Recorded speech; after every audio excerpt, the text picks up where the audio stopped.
Talk to us what we like signing Gerry Cooney and building him in New York as an Irish American. Were that crazy times in the 80s in New York with Cooney? It was an extraordinary, wild, exciting trip. Gerry had been a two-time Golden Glove champion. He fought in international competition. In fact, he beat a Russian star. I think he also beat he fought in international tournaments. I think he beat the fellow from England. He had a very good amateur record. And the real story, there were 3 Gerry Cooney careers. And the real story, sometimes we're given too much credit. People don't realize what a monster of a puncher, how good Cooney really was.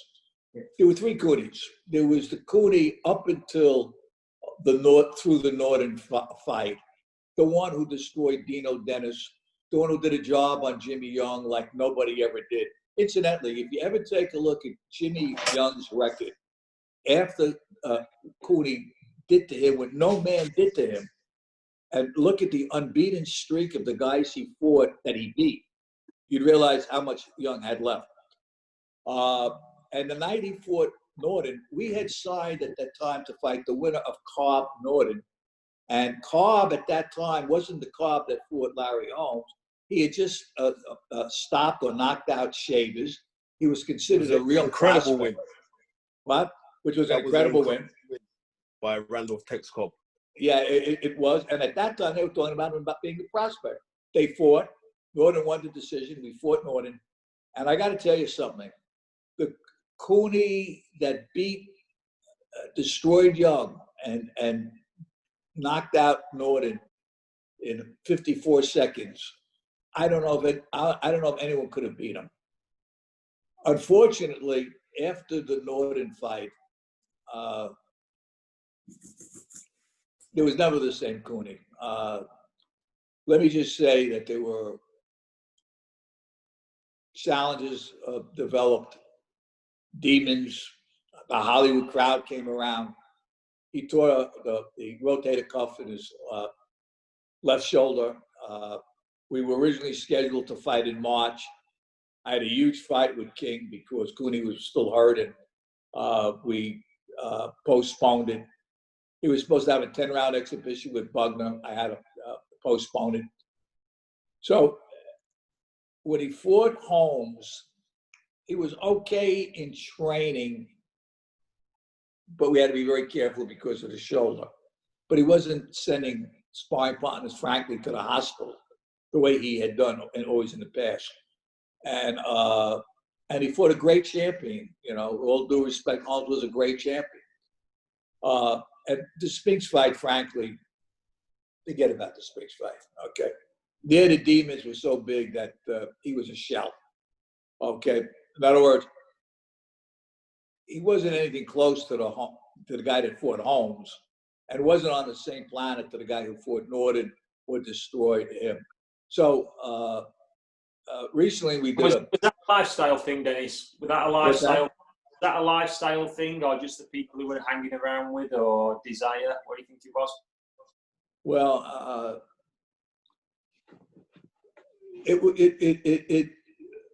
there was some serious demons and challenges and some abuse that it was taking place. The Hollywood crowd and certain things that went along with it, the partying and what happened with the partying, a lot of which I wasn't aware of until after the facts, and some of which,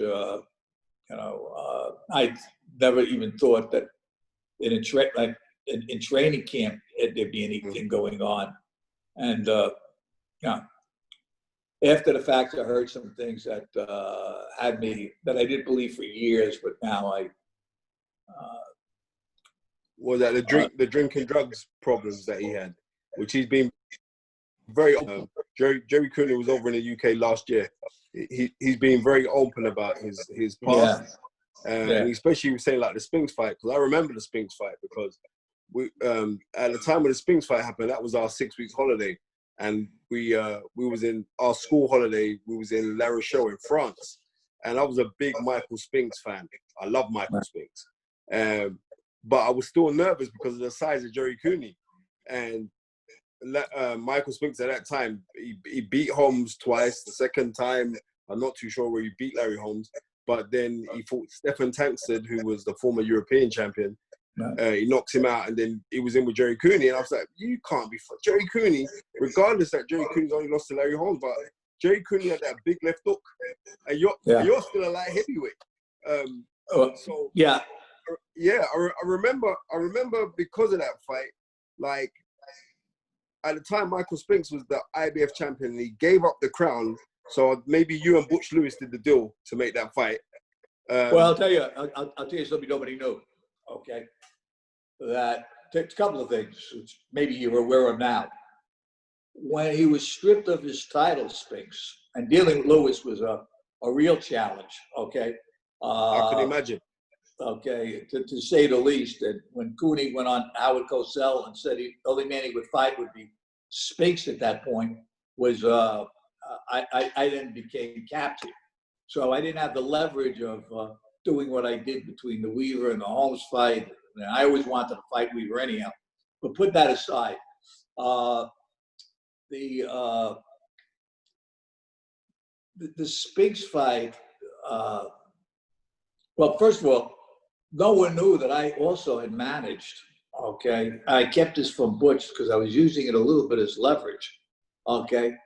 I had Tony Tucker, and I had it under my brother-in-law's name. So I really managed Tony Tucker as well, okay? Which that nobody really knew that at the time. Some people now know, okay? But what happened was, in fact, I'll tell you a story that nobody knows, okay? Exclusive. About 6 weeks after the Spinks fight, we were doing a show. We flew Battle of the Network Stars. And Lewis and Spinks were there, and Cooney was there. And Cooney was wanted to put up $1 million and said to me, just you, Lewis, me, and Spinks go into a local gym, nobody there. If he could get through, I forget it was 5 or 6 rounds, I'll give him $1 million. And I said, Gerry, what are you talking about? You just fought him. What are you talking about?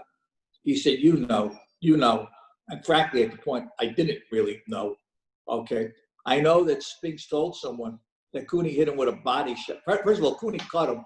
And I don't know how many punches he threw after he cut him. I think maybe he was afraid to win subconsciously. I don't know what.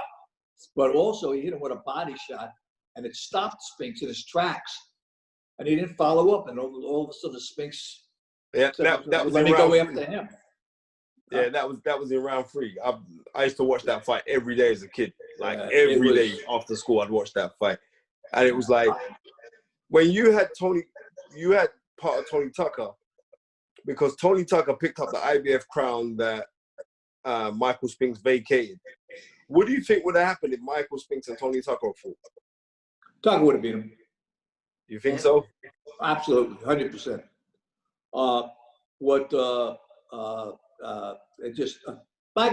Michael Spinks was a very gifted fighter. Frankly, I think the only fight that I thought, in my opinion, he lost was against a guy I had, okay? And the decision was lopsided. And frankly, the crowd, which was a Spinks crowd at the end of the fight, the majority of them thought my guy won, which was a fellow by the name of Eddie Davis, okay? And it was a great competitive fight. I don't know if you've seen that fight in years or you remember it, but many people thought that Davis deserved the decision. But again, okay, but Spinks was he had that herky-jerky style. He was a good puncher. And by the way, he was quite a nice guy, okay? but he was a talented fighter. He really wasn't a heavyweight. I question some of the verdicts in the Holmes fight, and Holmes wasn't the Holmes of, prime Holmes, but that's not even the point. The last fight, I thought practically Holmes won. Not that it was a great fight, but he really, what? I agree with you. Yeah. But he was a gifted fighter. Do I think that he would have beat Bob Foster or Archie Moore? In my opinion, no. But there are people that do believe that he could have. I just thought that Foster was a monster as a light heavyweight, and Archie Moore was, he was the old mongoose. That's amazing that you say it, because I got Michael Spinks in my top 5 of all-time light heavyweights. How do you think Michael Spinks would have done against Roy Jones?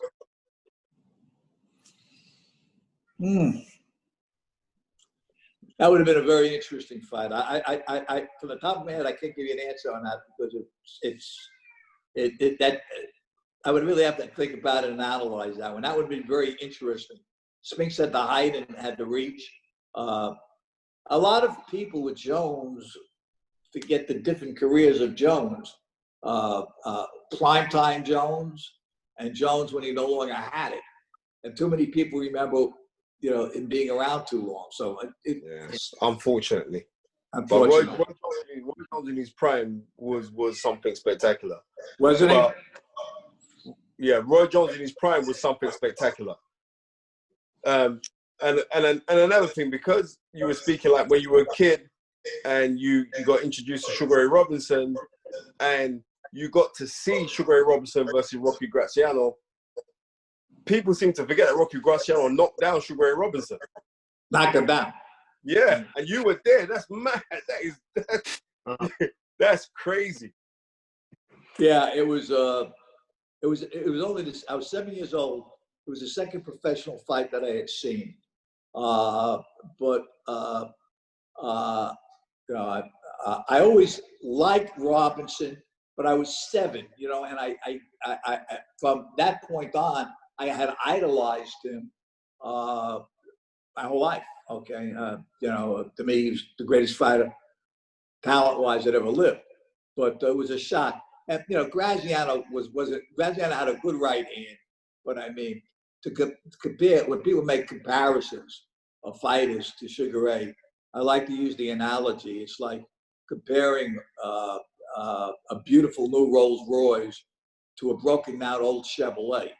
Because when I hear some people saying, well, this guy could have beat Sugar Ray, or this one, or maybe Sugar Ray was overrated, I look at them like they came from a different planet. Okay. I mean, if you ever look at his record and the guys he beat, I mean, oh my God, Henry Armstrong, Bojack, LaMotta, Graziano, Fritzy Civic, Tommy Bell. I could go on and on. I mean, I could keep going on. Marty Servo, I mean, Tarpon, and that was, I mean, he was beating Maxim for the light heavyweight title, and the heat got him. I know Maxim's a comment that, well, I didn't have air conditioning in my corner, but I mean, when he was a middleweight champion, Robinson, he was very often fighting at a welterweight at a welterweight's weight. I mean, he was incredible. He was just incredible. But let's go back a bit to that, Holmes, and it's kind of pertinent to everything that's happening today, the build-up to the Holmes-Cooney fight. And it kind of became known, unfortunately, as like a white against black and battle of the races. How did that all come about, Dennis? Well, it was, Charles Dickens said, it was the best of times, it was the worst of times. The Cooney-Holmes fight broke every record, okay, prior. Still holds many records. The buy rate on pay-per-view, the largest attendance in Vegas, many. But it had a very ugly side to it. And it was ironic because Cooney in New York, those people who knew him, he had a lot of black fans. And early on, I gave Cooney a line that he used. He didn't have a racist bone in his body. That's why this great white hope was pure insanity. He used to say, it's not important if you're black or white. It's just how you throw your left and right, which is simplistic, but we thought it would end it. What happened here was the following. I wanted to fight Weaver. We made a tremendous offer to them to step aside, to Quick Tillis to step aside, and for Weaver to fight directly. I thought on styles, I loved Weaver for Cooney. We flew out to California, and I found out that there was a Sister O'Neill, his spiritual advisor, who told him God wanted him to fight Weaver. I think, frankly, it was between Bob Arum and Ken Norton that had been speaking to Weaver. I told Mike, I said, God didn't understand the difference in money. We offered Tillis a tremendous amount of money to step aside. We offered Weaver many times what he could have gotten. We offered Tillis a place on the card where he could have got an easy opponent for good money. And at the time, his managers were commodity traders, and they turned it down. And later, they told me it was the worst business mistake they ever made. How much did you offer him? What? How much did you offer Tillis to step aside? It probably, to be honest with you, I don't recall exactly, but it was probably something like, and frankly, I don't recall the exact numbers, but it was something like we were going to give him like about what he was going to get for Weaver to be on the undercard for the fight. We were going to give him about, I want to say, $1 million to step aside, and then a He's big crazy. What would that be? It was insane. What would that million be now, Dennis? He'll be back in a second. Yeah, I'm sorry. Okay. Everybody thought we were committed. Dennis, what would that be? What would that be now? What would $1 million then be now? About 6 million. I would say easily. Anyhow, then we started. Everyone thought we were committed, and I said at that point, Don Manuel, Weaver's manager, and I was pretty friendly. He kept rolling his eyes, and everyone thought we were committed. And I said, "Hey, I can't sign." Which, to be frank with you, I was so pissed that they turned it down. I did have the power of attorney, but I didn't sign. And then we went negotiating with King, and it was a rough negotiation. I mean, it got real serious, and got ugly at times. And what happened was, I'm the one that came up with the term parity. I wanted the same amount of money. I thought Cooney was the attraction, not because he was white, but because of that he was charismatic, he was a puncher, he was undefeated. And Holmes, frankly, wasn't Mr. Personality. Anyhow, make a long story short, because people like to simplify. Coach Sear was white, Hanson was white. None of these guys were big attractions, okay?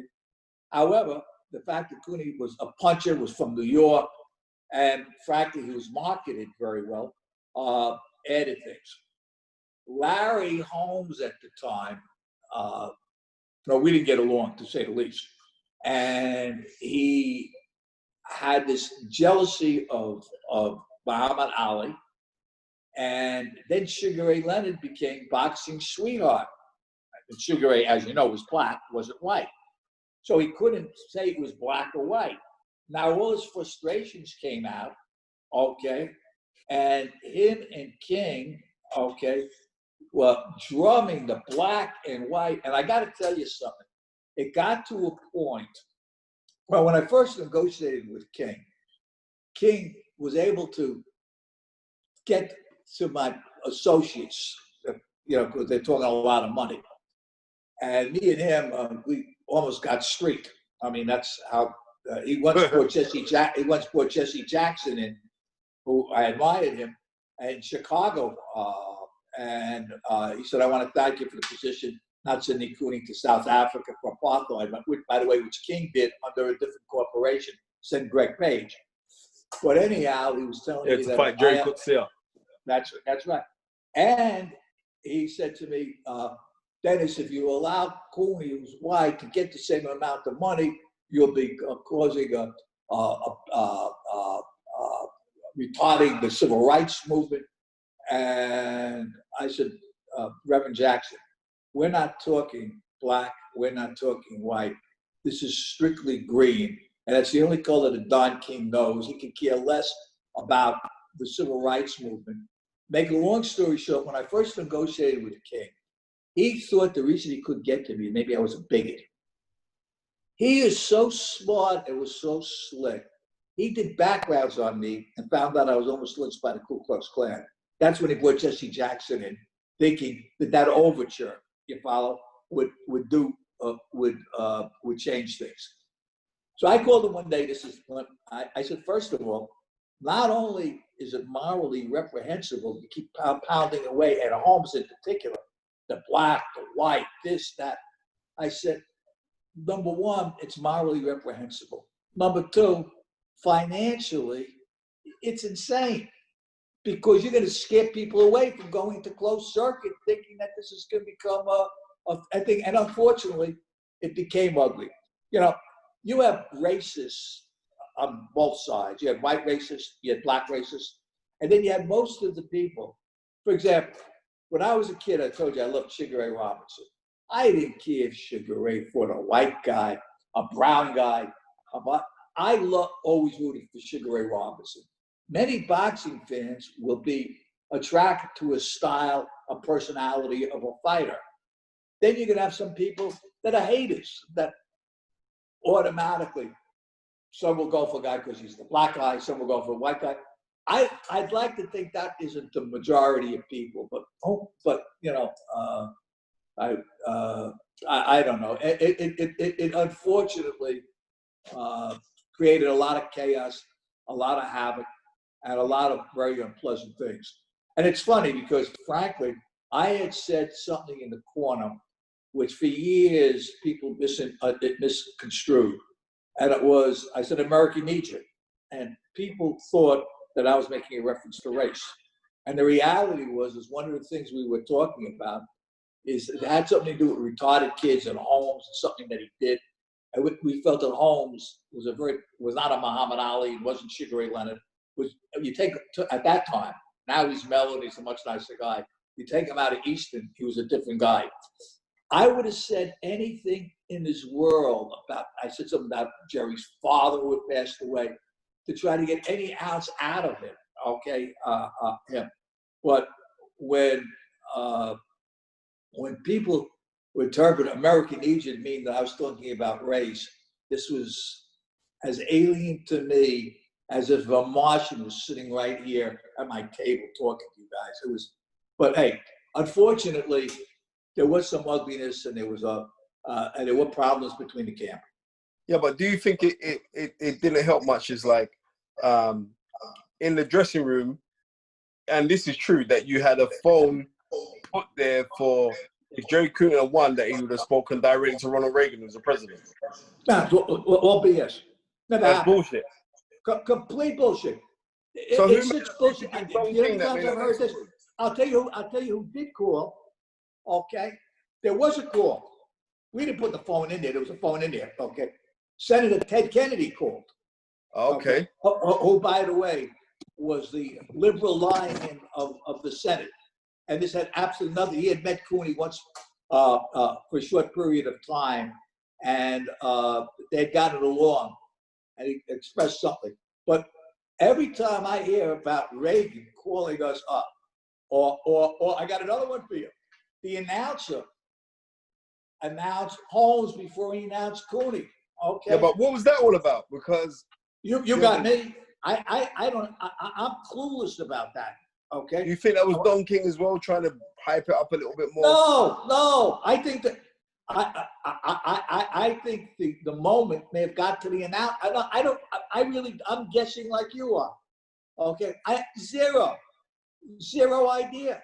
Okay, but now there are things that I did plan that never came out that were maybe not be seen to try to get a competitive edge. Okay, the things I certainly legitimately tried to do.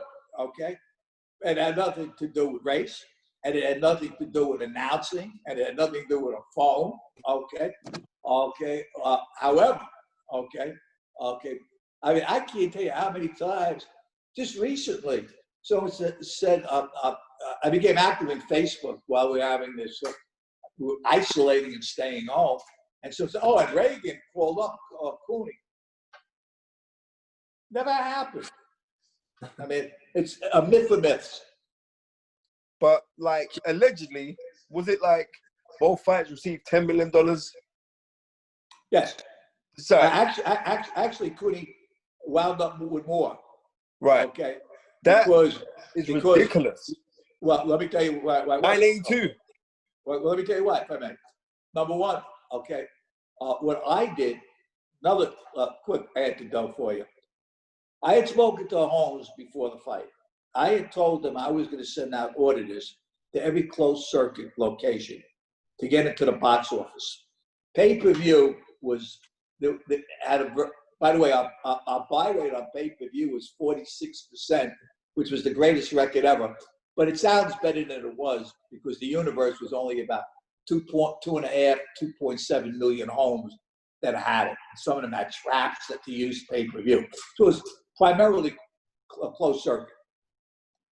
And anyhow, me and King, to say the least, didn't get along. And he asked me why I didn't trust him. And I said, because you would take my eyeballs out if you could, straight out. Anyhow, so I tried to put as much controls as possible. So I spoke to Holmes and I said, look, I'm going to send auditors. And remember, me and Holmes were bad. Okay. I brought a clock. I said, tick-tock, the average champion loses his title at 33 years and 7 months, or whatever, you're 33 in 9 months, or whatever. Craziness. And he went on and said he was going to knock out Cooney and get more pleasure knocking me out. So it became just, the whole thing was nasty. But anyhow, we spoke, and I said, look, I'm hiring these auditors, okay. I think that it's a wise investment both for Gerry and you to make. And I think that it'll save you a lot of money. Now, the auditors were going to cost $100,000. Okay, that's a lot of money. However, when you were talking millions and millions, comparatively, it's not. And we had many closed circuit locations. Holmes decided not to. After the fight, he had someone contact me, or maybe he contacted me himself. I wanted a copy of the papers. And I said, I'd be delighted to give it to you. I said, you got to send Cooney a check for $50,000. It cost $100,000, and I'll give you a copy. He refused. Okay, this cost him about $2 million. Wow. Because King, whatever, had a way of, I have very mixed feelings about King. I think that King, I respect that was a workaholic. I respect that he was a master salesman, that he had huge charisma, okay, and yet I find it deplorable what he did to fighters. And I believe our system in the United States and throughout the world is, yes, based upon greed, but it's controlled greed. And King had, his greed was uncontrollable. So it's a mixed bag. He was a great promoter, and there's some things he did to fighters that were unconscionable. Dennis, looking back now, that was one of the biggest fights in heavyweight history. Is there anything, if you could do it all again, would you do different? Would you do anything different in the build-up, in this show? Well, okay. The first thing I would have done, after we met with the Weaver people, it was the first time, usually Gerry and Victor would go along with my position, which was I wanted to fight Weaver. I didn't. Gerry at that point wanted Holmes. It was on a personal thing, okay. And Victor went with it. Mike Jones wanted because it meant a lot of money. Wanted Holmes, and I acquiesced, and I should have. I should have fought harder, perhaps, on that. That was one. Number two, I can't say that I could have had a fight in between. Maybe when he was doing his rehab on the left, I should have been at every session. I don't know. Maybe we needed. I got to do a huge fight with King when I told him at the March fight when he was supposed to fight and everything was in place that it would have to be postponed. Perhaps maybe it should have been postponed more than 3 months. I don't know. I was listening to doctors' advice and other things, but I don't know. There was nothing that I could do to have diminished Holmes' talking. In terms of looking to get parity, it was very important to me for a couple of reasons, to be honest with you. One was I thought that Cooney was the attraction and Holmes wasn't. But number two, to be very honest with you, I wanted to work on Holmes' mind, and even if it was $20 less, I wanted to take it. You know, so I make no excuses for getting the most amount of money for my fighter that I could. Okay, I make no excuse that Larry didn't want to spend the money for auditors to go partners on that. Okay, so would there have been things I did different? What different? Yeah, I would have. I'm a very competitive guy, and I like winning as much as oxygen. I couldn't go to any after-fight party. I frankly stood in my apartment about 2 months after the fight because I hate losing. I literally, there was a lot of money made on that fight.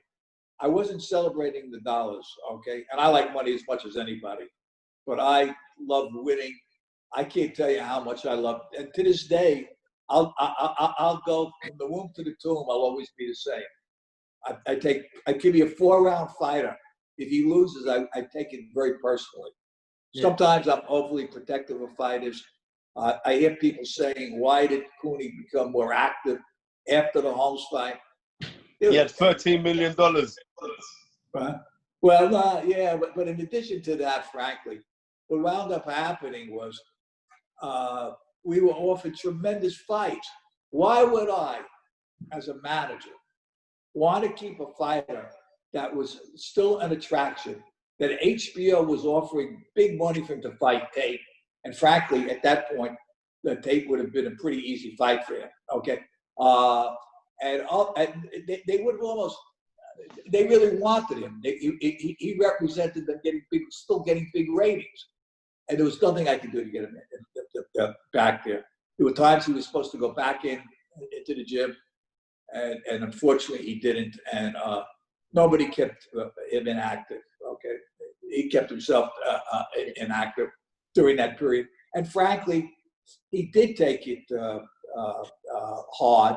He felt he let people down, okay? It reinforced psychologically some of the things that happened to him in the household he grew up in, and it made him feel maybe not as worthwhile as he was. He made an effort. He fought a great champion. Holmes and I today, we did something in Indonesia. We brought Muhammad Ali there, and I thank God I had the time to spend quality time with Ali because he was extraordinary. And me, Holmes, shook hands during that trip. We did a show in Indonesia. We're flying the Family Stones. Tim Witherspoon, who was a fighter I had, was on the main event. and Greg Richardson, who one of my brother-in-laws had. Also, I had another brother-in-law that had Bone Crusher Smith, who upset Frank Bruno. So I had a father-in-law who in 1984. Jeff Lampkin, who beat McQuarrie. So and then I had Davis lose to Watt, and I had Minter Harris defeat Minter. So I've got a lot of tradition.